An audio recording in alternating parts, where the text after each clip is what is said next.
세상에 떠도는 기묘한 괴담들. 첫 번째 이야기. 미국산 기타. 꽤 오래된 옛날 일이다. 갑작스레 사정이 좀 생겨 남편과 함께 친정에서 신세를 졌던 적이 있었다. 우리 부부는 밴드를 하다가 만났고 지금도 남편은 취미삼아 계속 활동을 하고 있다. 이사 때문에 짐을 옮겨놓으니 남편의 기타, 베이스, 온갖 차재로 방이 가득 차버렸다. 어떻게 정리를 해서 다른 악기들은 모두 케이스에 넣어서 꾸역꾸역 밀어넣었다. 다만 남편이 아끼는 기타 하나만은 남편이 허겁지겁 케이스에서 꺼내서 스탠드에 기대 세워놓았다. 아무래도 미제다 보니 일본처럼 습기 찬 기후에서는 케이스에 보관해 놓으면 악기가 완전히 뒤틀린다는 것이었다. 일단 거기까지 정리해 놓으니 대충 이사도 마무리되었고, 한여름에 이사를 하느라 완전히 녹초가 된 우리 부부는 옆방에 들어가 그대로 죽은 듯이 잠에 들었다. 이튿날 아침 어머니가 깜짝 놀란 듯 말했다. 예, 전기 기타라는 건 대단한 거구나. 무슨 소린가 싶어 되물었다. 어제 한밤중에 그 기타가 연주가 되더라니까. 엥? 남편이 한밤중에 일어나 연주라도 한 건가? 하지만 남편은 자신도 모른다며 고개를 내저을 뿐이었다. 그게 아니야. 한밤중에 일어나서 화장실에 가는데 그 방에서 딩딩 소리가 나더라고. 아내를 보니까 글쎄 아무도 없는데 기타가 자동으로 연주를 하지 뭐니. 자동으로. 남편과 나는 당황해서 서로 마주보다 말을 잃었다. 온갖 상자와 악기 케이스 사이 한밤중 보이지 않는 누군가가 연주하는 기타. 도대체 누가 연주하고 있던 걸까? 하지만 어머니는 신나서 이야기하고 있었다. 역시 전기 기타는 다르네. 미제랬지? 대단하네. 정말. 딩딩딩하고 자동으로 연주까지 하다니. 아무리 미제라도 아무리 일렉기타라도 혼자서 연주하지는 않아요. 그 후로 우리는 몇 번 더 이사를 했고 그때마다 그 기타는 스탠드에 기대 세워놨다.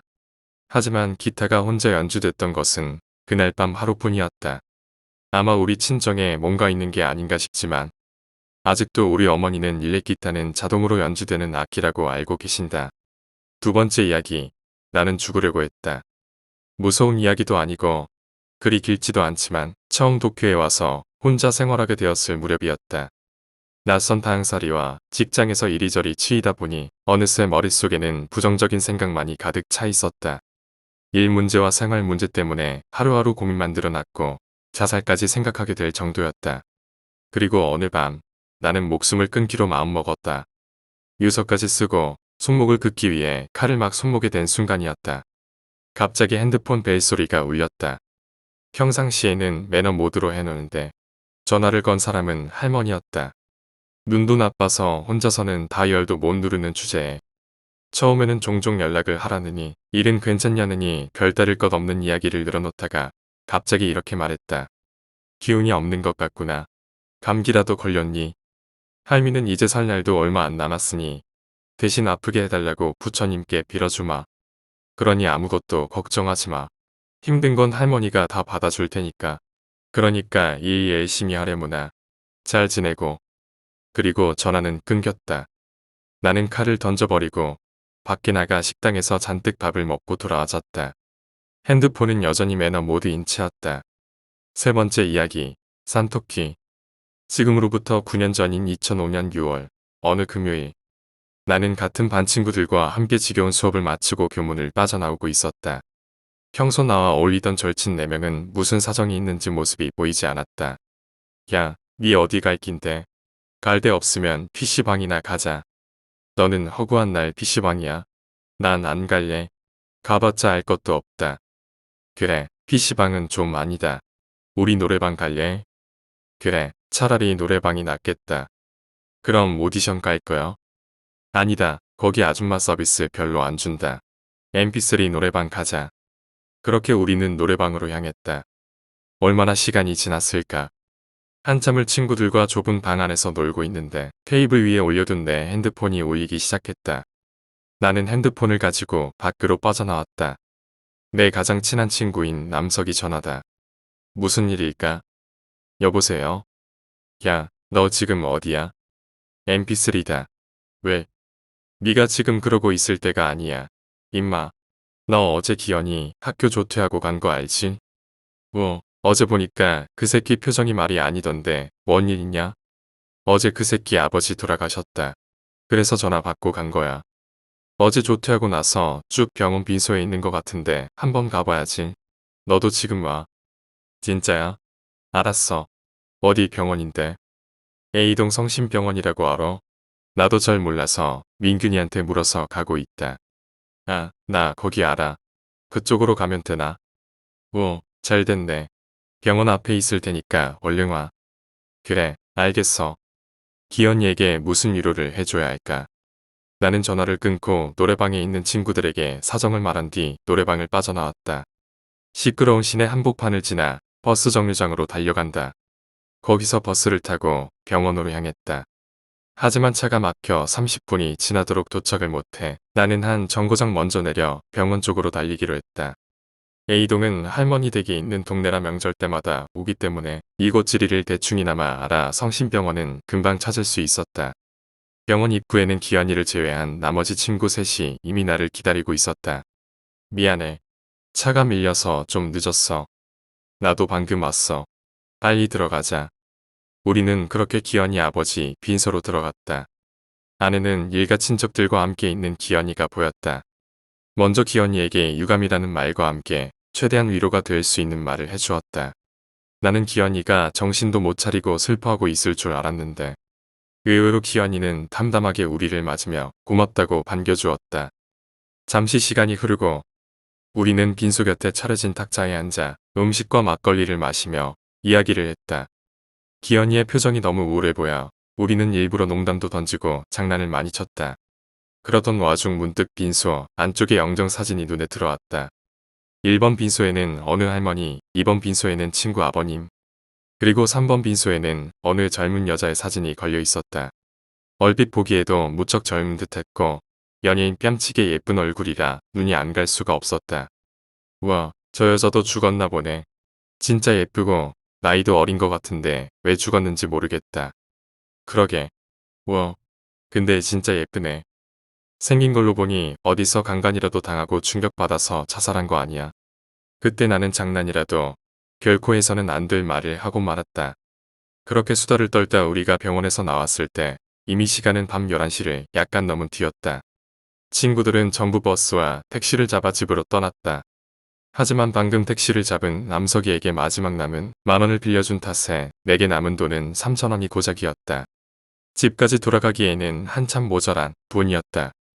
기현이에게 부탁해 돈을 빌려볼까도 생각했지만 평소라면 모를까 지금 같은 상황에는 말을 선뜻 꺼내기가 어려웠다.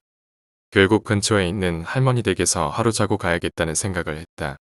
그래서 나는 할머니와 함께 사는 친척 누나에게 전화를 걸어 사정을 말하고 허락을 구했다. 다행히 누나는 흔쾌히 허락해 주었다. 그래. 누나는 지금 밖이라 나중에 들어갈 거야. 집에 할머니 계시니까 문 열어달라고 말씀드려라. 아직 안 주무실 거야.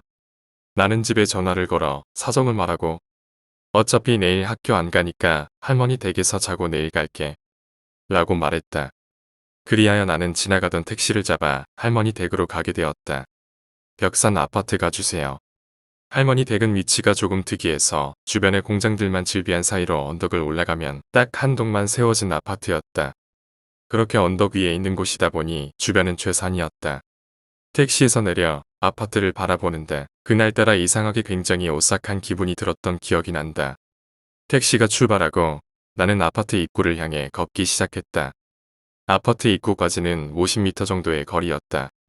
입구 쪽으로 한 발자국 내딛었을 때 주머니에 핸드폰이 울리기 시작했다. 나는 이 늦은 시간에 누군가 하며 주머니에서 핸드폰을 꺼냈다. 화면에는 발신자 표시 제한이라는 문구가 보인다. 아, 누가 또 이런 장난을 치는 거야? 여보세요? 전화기에서는 아무 소리도 들리지 않았다. 너무나 조용해 전화가 끊어졌나 싶어 액정을 보았지만 통화 시간은 흘러가고 있었다. 여보세요? 나는 이상하다 싶어 그냥 그렇게 첫 번째 전화를 끊어버렸다. 그런데 곧바로 다시 전화가 걸려오는 것이었다. 이번에도 마찬가지로 발신자 표시 제한으로 여보세요? 야, 이런 장난 치지 마라. 너 진짜 잡히면 죽는다. 나는 짜증을 내며 전화를 끊었고 휴대폰을 주머니에 넣었다. 그러나 곧이어 또다시 걸려온 전화에 나는 다시 전화를 꺼내야만 했다. 역시나 발신자 표시 제한이다. 너 누구야? 자꾸 장난칠래? 그뜻, 산토끼, 토끼야. 아주 작고 가느다란 여자 목소리가 전화기 너머에서 들려왔다. 소리가 너무 작아 잘 들리지 않았기에 나는 조용히 하고 귀를 기울였다. 그리고 잠시 후, 토끼, 토끼야. 이번에는 확실히 들렸다. 뭐야? 너 누군데? 하지만 여자는 내 물음에는 대답도 않고 계속 산토끼만을 중얼거렸다. 화가 난 나는 씨발. 장난 작작 치라고. 라고 화를 낸 뒤 앞으로 한 발짝 내디뎠다. 어디를 가느냐? 순간 등 뒤로 한 줄기 식은땀이 흘렀다. 너무나도 소름 끼치는 목소리였다. 도대체 뭐지? 나는 그 자리에서 멍하니 여자의 목소리를 듣고만 있었다. 응, 응. 겁에 질린 나는 전화를 끊고 아파트 입구를 향해 달리기 시작했다. 하지만 그게 끝이 아니었다. 나는 분명히 들었다. 그것은 전화기에서 들리는 목소리가 아니었다. 분명 전화는 끊었지만 아까 들었던 그 소름 끼치는 목소리가 선명하게 들려왔다. 마치 바로 내 옆에서 뒤에 대고 말하는 것처럼 깡총깡총 뛰어서 어디를 갔느냐. 응, 으아. 나는 숨 돌릴 틈도 없이 더 빠르게 달려 7층의 할머니 댁을 향해 계단을 뛰어 올랐다. 계단을 오르는 와중에도 내 귓가에는 계속 노랫소리가 울려 퍼졌다. 이윽고 할머니 댁에 도착한 나는 미친 듯 할머니 댁 초인종을 눌렀다. 안에서 누구세요? 하는 소리와 함께 할머니가 문을 열고 나오셨다. 나는 할머니를 본 순간 온몸의 긴장이 풀리며 할머니 품에 안기려 했다. 할머니. 그러나 할머니는 휘둥그레한 눈으로 나를 보시더니 손으로 나를 밀쳐내셨다. 너 거기 그대로 있어. 꼼짝 말고. 그리고는 집 안으로 헐레벌떡 뛰어가시더니 소금을 한 움큼 집어오셔서 그걸 내게 뿌리시는 것이었다. 할머니. 왜 그러세요? 너 가만히 있어. 와, 인연이 여기 붙어서 안 가. 나는 아직도 그때 할머니가 혼자 중얼거린 말을 잊을 수가 없다. 그리고 다시 집안에서 소금을 바가지째 가지고 오셔서 나에게 몽땅 뿌리셨다. 그 후에야 내 손목을 잡고 집 안으로 들어오셨다. 나는 겁에 잔뜩 질린 채 부들부들 떨었고 할머니는 그런 내 손을 잡으며 물으셨다. 너 오늘 어디 갔다 왔어? 사람 죽은 데 갔었냐? 나는 고개를 끄덕였다. 너 거기서 죽은 사람 흉 봤냐? 나는 묵묵히 고개를 끄덕였다. 아이고, 이놈의 자식아. 왜 그랬어? 아이고, 정말 큰일 치를 뻔했네. 할머니는 그렇게 말씀하시며 내 등을 손으로 치셨다. 너 다음부터는 절대 그러면 안 된다. 알겠어? 아니다. 아예 사람 죽은 데는 가지도 마라. 그리고 그 후 내가 할머니에게 들은 말은 나를 경악하게 만들었다. 할머니가 문을 열었을 때 잔뜩 겁에 질린 내 등에 검은 옷을 입고 긴 머리카락을 들어뜨린 여자가 엎여 있었다는 것이었다. 여자는 창백한 표정을 한 채 얼굴을 내 뒤에 바싹 들이대고 할머니를 째려보고 있었다고 한다. 나는 기절할 것만 같았다. 할머니가 말한 여자의 인상착의가 3번 빈소에 있던 영정사진 속 여자와 똑같았던 것이다. 문득 나는 휴대폰을 꺼내 확인해 봤지만 발신자 표시 제한으로 걸려왔던 세 통의 전화는 통화 내역에 없었다. 아직도 가끔 그날의 소름 끼치는 노랫소리가 떠오르곤 한다. 네 번째 이야기, 사차는 위험하다. 제가 군대 있을 때니 10년 전 얘기네요. 저는 오서단 열쇠부대에 있었고 중대통신병이었어요. 평상시는 땡보직이었고 할 일 없으니 맨날 창고 가서 짱 박혀서 라면이나 먹고 퍼자고 했었는데 내무실을 포반이랑 같이 서섰거든요. 공부소더라고. 근데 거기 포반에 세달 고참이 하나 있었어요. 걔는 188 정도의 몸무게가 98kg인가 하는 거구인데다가 인상은 진짜 어떤 영화에서 나오는 악당 얼굴보다 무섭게 생겼었지요. 군대 오기 전에 건달이었다고 하는데 진짜 외모만 보면 부인할 수 없을 정도였지요. 등에도 담금질 좀 당했다는 칼자국이 여러 군데 있었거든요. 모 간부들도 이 사람한테 갈구거나 성질 한번 못 부릴 정도였으니까요. 근데 이 사람이 병장 달고 난이 체력 단련장에서 왼종일 샌드백만 치더라고요. 치는 감 잃었다고. 그땐 저도 행정병 1도였기도 하고 원체 할 일 없어서 운동을 자주 했거든요. 그래서 그전에는 말도 제대로 못 붙였는데 자연스럽게 이런저런 얘기를 했었어요. 그 중에 들었던 놀라운 얘기 좀 해드릴게요.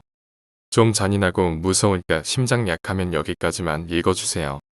이 사람이 밖에 있을 때 임무감 1수, 뒤처리 2까지였는데 밀수야 외국에서 금품 같은 거 몰래 밀수하는 거라 뭐 별거 아니고. 뒤처리가 이제 사차나 아니면 의뢰로 인해서 사람 납치해서 죽인 다음에 처리하는 일인데. 일단 납치하면 말하거나 소리 지르지 못하게 이 테이프나 밧줄로 묶는 거 애들이나 삼류들이나 쓰는 방법이고. 플라스틱 컵 모양인데 지름이 5cm 정도 되는 작은 거. 그리고 끝부분이 날카롭고 뾰족한 게 있다네요. 그걸로 목젖 있죠. 거기에 바로 쑤셔 박는데요. 그럼 침도 못 삼키고 말도 못한다네요. 그걸 빼지 않는 이상 피도 거의 나지도 않고 말이에요. 그렇게 해서 지방의 생선 가공 공장에 데리고 간 다음에 마지막 할 말 한번 해주게 하고 담배 피면 한 대 빨게 해주고 피를 빼야 되기 때문에 엎드리게 한 다음에 목 앞쪽부터 칼로 목을 딱 절반만 자른대요. 목뼈 쪽은 잘 안 잘라지고 근육도 질기고 사방에 피가 튈 수가 있어서 더러워진다고. 뭐 여튼 자르고 나서 담배 한 대 피면 알아서 피가 다 흘러서 빠진대요. 목뼈는 안 잘랐기 때문에 피가 빠질 때까지 살아있다고 하더라고. 숨도 쉬고 뭐 여튼 그렇게 죽은 다음에 바로 눈알부터 빼서 생리수든 아이스박스에 잘 넣고 손가락은 엄지랑 검지만 잘라서 분쇄기에 넣은 다음에 시체는 드럼통에 태아자스로 넣고 거기에 고경화성 시멘트를 붓고 나서 몇 시간 후에 전문적으로 처리해주는 고깃배에 실어서 먼 바다에서 내다 버린다더구요. 이 얘기 후에 너도 절대 사체 같은 거 쓰지 마라라는 명언을 했지요. 이 사람 이렇게 여러 명 처리했다는데 전과 하나 없는 모범 시민이라네요. 그 고참이 제대 전에 나보고 동네 가깝다고 놀러오라고 했었는데 제대 후 몇 년 동안 그 동네에서 우연이라도 그 고참 만날까봐 약속도 안 잡았어요.